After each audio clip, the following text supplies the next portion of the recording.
हम सियावे धके बल जोरी झोरी देहिया बतियावे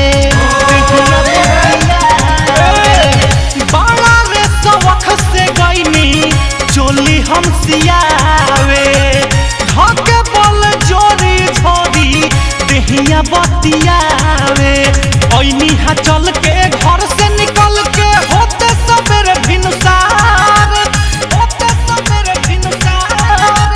के करा से बोली कैलस ठिठोली लिहनी हो उधार चोली फरले बा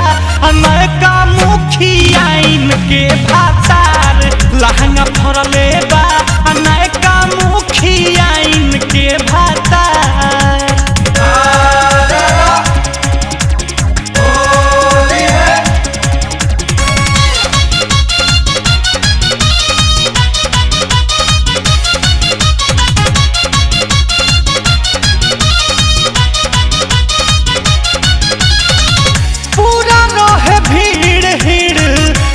से हमार थाती चोलिया के भर के मुआना पूर दिहलस बाती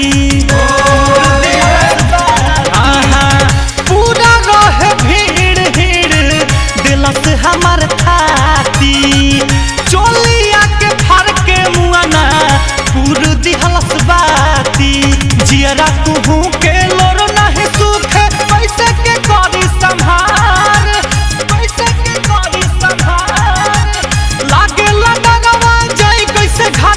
पूछे जे मोर परिवार चोलिया फरले बा नयका मुखियाइन के भातार लहंगा फरले बा नयका मुखियाइन के भातार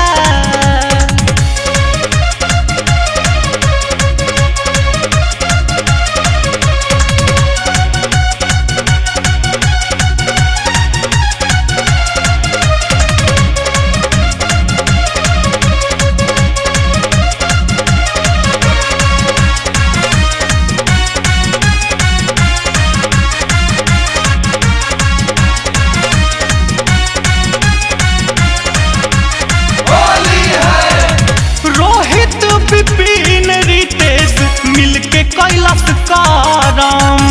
तनी ना बुझाइल रंजित बबलू के बसारम